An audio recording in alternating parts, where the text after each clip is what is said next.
Hello students, class 11th health and physical education में आपका स्वागत है। और संक्रामक रोग से संबंधित हम लेसन 3 पढ़ रहे हैं। और आज हम एक नए रोग के साथ नए रोग की विशेषताओं से परिचित होंगे। तो आज का जो हमारा टॉपिक है वो है, इसको हम रोग भी कह सकते हैं, एजा। नाम भी आप सुना होगा, परिचित होंगे आप इस नाम से। तो एजा एक संक्रामक बीमारी है। इसका जो फैलने का कारण है वो एक कोलोरा नामक विषाणु होता है, जिसको हम रोगाणु भी कह सकते हैं, वो इसका कारण है। तो कोलोरा प्रजाति का विषाणु एजा रोग को फैलाने में सक्षम है। इसके कुछ कारण हैं कि जो ये विषाणु है ये गंदे स्थानों पर रहता है, और वहाँ से मक्खियाँ जब गंदे स्थानों पर या रोगी के मल पर बैठती हैं तो वो उस विषाणु के वाहक बन जाती हैं, और वो स्वस्थ व्यक्तियों को भी प्रदूषित या बीमार कर देती हैं। तो इसके कुछ कारण हैं। गंदे स्थान पर, पहला मैं लिख रहा हूँ, गंदे स्थान पर रहने से। नंबर 2 पर हम लिखेंगे, जो भोजन है वो अगर बासी व दूषित है, बासी व दूषित भोजन करने से, क्योंकि जो गला सड़ा भोजन होता है या गला सड़े फल होते हैं उनके कारण यह रोग फैल जाता है। नंबर 3 पर, क्योंकि मक्खियाँ वहाँ पर जाएंगी और उस जो विषाणु है, जो रोगाणु है, उसको स्वस्थ व्यक्तियों में भी फैला देंगी। गले सड़े, तीसरे नंबर पर हम यही लिखेंगे,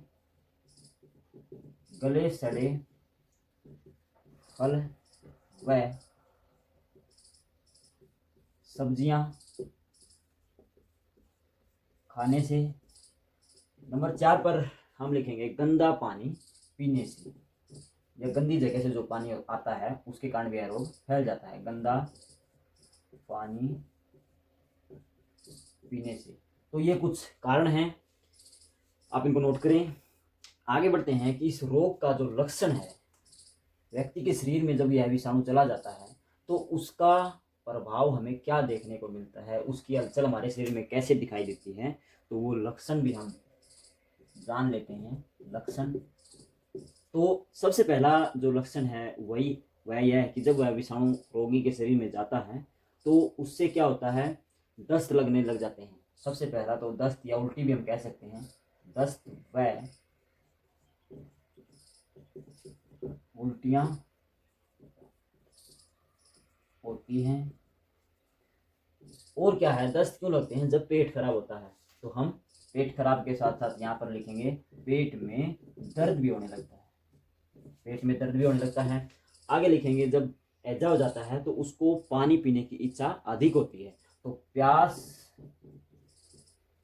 बहुत अधिक लिखेंगे हम, या अधिक लिख सकते हैं, प्यास बहुत अधिक लगती है। आगे लिखेंगे नंबर 4 पर, जब दस्त और उल्टियां होती है तो हमारे शरीर में कमजोरी सी आ जाती है, तो हमारा शरीर कमजोरी का अनुभव, एक टूटा हुआ महसूस करता है, तो शरीर में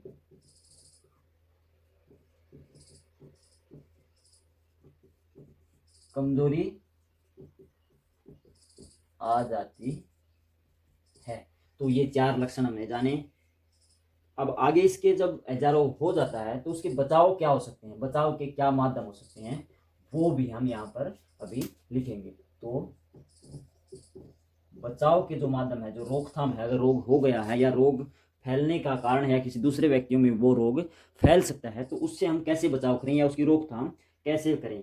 तो सबसे पहला जो रोकथाम का कारण है कि जो ऐजा रोग फैलता कैसे है, मक्खियों के कारण या और दूषित भोजन या पानी के द्वारा। तो सबसे पहले मैं यह लिख रहा हूँ, पानी जो होता है, जब ऐजा जो जहाँ मौसम बदलता है, जिस जो आजकल का जो मौसम चल रहा है, बारिश का मौसम, उस समय गंदगी वातावरण में अधिक फैल जाती है, आस पड़ोस गंदा हो जाता है, पानी भरा रहता है, गलियों में कीचड़ हो जाता है। तो उस दौरान ये ऐजा रोग के लक्षण ज़्यादा होते हैं। तो पानी को उबाल कर पिए, पानी उबाल कर पिए, तो पानी उबाल कर पीना चाहिए। नंबर 2 है, जो भी रोगी है, अगर रोगी की जो उल्टियां हैं, दस्त है, वो खुले में छोड़ देंगे तो वहाँ मक्खियां बैठेंगी, और मक्खियों से फिर वो स्वस्थ व्यक्तियों में भी उस विषाणु को फैला देंगी। तो जो रोगी की उल्टी व दस्त होते हैं उनको जला दें या कहीं मिट्टी में गाड़ दें या दबा दें। रोगी की उल्टी व दस्त को जला या दबा दें। तो यह आप पर निर्भर करता है क्या लिख रहे हैं आप, क्योंकि इससे जो मक्खियां हैं वो इसको प्रसारित नहीं कर पाएंगी। मैं आगे लिख रहा हूँ, जो खाने पीने की वस्तुएं घरों में हैं तो उनको हम ढककर रखने से भी उनका बचाव कर सकते हैं। तो खाने पीने की वस्तुओं को ढक कर रखें, तो इससे भी काफ़ी बचाव हो सकता है। नंबर 4 पर है कि आस पड़ोस है, घर है, विद्यालय है या कोई अस्पताल है, तो उसमें साफ सफाई का विशेष ध्यान रखें। साफ सफाई का विशेष ध्यान रखें, क्योंकि साफ सफाई होगी तो जो विषाणु फैलने के जो वाहक हैं, मक्खियां हैं, मच्छर हैं या कोई और जीव जंतु हैं या हवा या पानी के माध्यम से जो भी कारण है, वो अगर साफ सफाई होगी तो रोग फैलने में बहुत ही परेशानी होगी या रोग न के बराबर फैलेगा। आगे लिखते हैं नंबर 5 पर, जो रोगी है उसकी जो रोग निरोधक दवाई होती है एजे की, वो उसको दवाई देते रहें या उसको जो वो टीका है वो लगवाएं। तो रोगी को एजा रोग निरोधक टीका लगवाएं। तो ये कुछ बचाव के माध्यम हमने लिखे। अब हम साथ ही साथ एक और रोग के बारे में जानेंगे। आप इनको नोट करें अपनी नोटबुक में साथ के साथ। तो जो हमारा दूसरा रोग है वो एक इन्फेक्शियस अर्थात इन्फेक्शन या फ्लू हम कह सकते हैं। तो ये भी हम जानेंगे। इसका नाम है इन्फ्लुएंजा।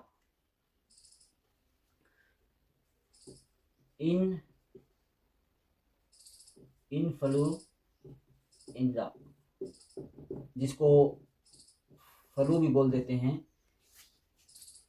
इन्फेक्शन के कारण यह रोग हो जाता है। तो यह एक इन्फेक्शियस बीमारी है जिसको हम संक्रामक रोग कहते हैं। तो इन्फेक्शन हम बाद में पढ़ेंगे, 2-3 तरह का होता है इसमें। तो फ्लू है, यह एक विषाणु अर्थात जो रोगाणु होता है उसी के कारण यह फैलता है। तो विषाणु ही नाम यहाँ हम नहीं जानेंगे ज़्यादा डीपली।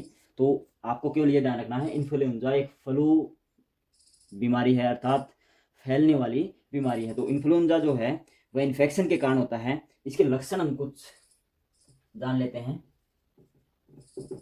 लक्षणों में क्या दिखता है कि जो आम लक्षण है संक्रामक रोगों के वो ही हमें दिखाई देते हैं। इसके मैं कुछ लक्षण लिख देता हूँ। सिर दर्द, फिर है पसीना या जवर, जो भी रोगी है उसको पसीना अधिक आता है, या हम कह सकते हैं बुखार हो जाता है। तो ये आम लक्षण है संक्रामक रोगों के। नंबर 2 पर क्या है, जो बुखार होता है उसका तापमान बहुत अधिक होता है। तो तापमान बुखार में आप लिखेंगे, बुखार में तापमान 104 से 105 डिग्री फ़ारेनहाइट तक पहुंच जाता है। तो बुखार बहुत तेज हो जाता है। इस बुखार में रोगी की हालत बहुत ही खराब हो जाती है। नंबर 3 पर हम लिखेंगे, गले में दर्द भी होने लगता है। गले में दर्द भी होने लगता है, पाचन शक्ति कमजोर हो जाती है। साथ के साथ रोगी को जो पसीना आता है उसके साथ साथ उसको कंपी भी लगती है, ठंड भी बहुत लगती है। तो ये उसके कुछ कारण हैं। प्रकार भी हम यह 2-3 तरह का होता है फ्लू इन्फ्लुएंजा में। तो फ्लू हम इसके जो प्रकार हैं वो भी जान लेते हैं। यह 3 तरह का होता है। एक पेट में होता है, उसको हम नंबर 1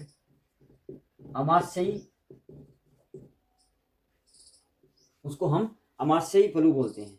तो अमाशयी फ्लू, तो इसमें क्या होता है, पेट में दस्त लगने लग जाते हैं या पेट की जो आंतें हैं वो कमज़ोर हो जाती हैं, पचाने में सहायक नहीं होती। तो बिना पचा भोजन वो सीधा बाहर निकाल देती हैं। तो दस्त, इस फ्लू में दस्त भी लगते हैं। नंबर 2 पर है जो तंत्रिका फ्लू है, जो हमारा नर्व सिस्टम है उस पर हमला कर देता है ये विषाणु। तो तंत्रिका फ्लू बोलते हैं हम इसको। इसमें क्या होता है, सिर दर्द बहुत तेज होता है, सिर में चक्कर आने लगते हैं, या जो रोगी होता है वो उदास रहने लगता है। तो एक प्रकार से हम कह सकते हैं इस फ्लू के कारण व्यक्ति को डिप्रेशन या डिप्रेशन में चला जाता है, वो डिप्रेशन महसूस करता है। नंबर 3 पर एक और रह जाता है, यह है श्वसन फ्लू, अर्थात यह हमारा जो श्वसन तंत्र है उससे संबंधित है। तो श्वसन फ्लू में क्या होता है, सांस लेने में दिक्कत हो जाती है, गले में खराश सी अनुभव होती है, या गला रुका हुआ महसूस करता है। इसमें हम एक प्रकार से जुकाम हो जाता है, छींक आने लगती है। तो यह एक प्रकार से जो निमोनिया टाइप का जो हम बोल देते हैं उस प्रकार का फ्लू है। तो ये 3 प्रकार थे इसके। इसके जो बचाव के माध्यम है वो हम क्या क्या मान सकते हैं या लिखेंगे, तो वो भी हम देख लेते हैं। तो यह जो छींक या जो ये विषाणु है, यह कहाँ कैसे फैलता है, व्यक्ति के हवा में, हवा पानी द्वारा फैलता है, या जो रोगी होता है उसके आसपास की जो वो खांसता है, वो छींक मारता है, तो उसके द्वारा भी यह जो विषाणु है यह फैल जाता है। तो जो बचाव है, सबसे पहला तो बचाव यही है कि जो भीड़ वाला स्थान है, भीड़ वाले स्थान पर जाने से बचें। तो इसका एक बचाव यही है कि आप भीड़ भाड़ वाले स्थान पर, जो बाज़ारों में भीड़ होती है वहाँ जाने से बचें, क्योंकि वहाँ पर आपको इन्फेक्शन हो सकता है। एक और है, जो खाने पीने की चीज़ें हैं बाज़ार में हैं जो खुली हैं, तो वो ना खाएं। बाज़ार की चीज़ें ना खाएं, क्योंकि मक्खियाँ मच्छर वहाँ बहुत अधिक होते हैं। तो खुले में जो चीज़ पड़ी रहती हैं बाज़ारों में वो ना खाएं, उनका परहेज करें। तीसरा जो पॉइंट है वो है, रोगी को बहुत ठंड लगती है, तो रोगी को जो ठंड से बचाने के लिए हम क्या करेंगे, रोगी को गर्म बिस्तर पर रखें। तो रोगी को गर्म बिस्तर पर रखें, इससे कुछ उसको आराम मिलेगा। एक और है, जो इसमें जो ये अमाशयी फ्लू है, इसमें रोगी को बहुत ज़्यादा दस्त लगते हैं, तो ऐसा खाना दे जो आसानी से पच सकें। तो रोगी को तरल व हल्का, या सुपाच्य हम लिख सकते हैं, हल्का खाना दें। तो ये हमने कुछ कारण जाने। इसके अलावा भी हम लिख सकते हैं कि जो खुले में चीज़ें पड़ी हो ना खाएं, या पानी को उबाल कर पिएं, या जब चीखते हैं खांसते हैं तो रुमाल या कोई कपड़ा लगाकर फिर छींकें खांसें। और इसके साथ साथ रोगी को हल्का या तेज़ बुखार हो जाता है तो उसके सिर पर गर्म पट्टी रखें, क्योंकि ये भी कुछ बचाव के माध्यम हो सकते हैं। रोगी को तुरंत अगर हालत ज़्यादा खराब हो जाती है तुरंत अस्पताल में भर्ती करवाएं। तो ये कुछ कारण हैं या बचाव के माध्यम हैं हमने जाने। तो आप इन 2 रोग हमने करवाए हैं, दोनों रोगों के बारे में जाना है, कैसे फैलते हैं, कैसे बचाव कर सकते हैं। तो आप इनको अपनी नोटबुक में लिखें तो अच्छे से याद हो जाएंगे, साथ के साथ दोहराते रहें। तो आज के लिए इतना ही।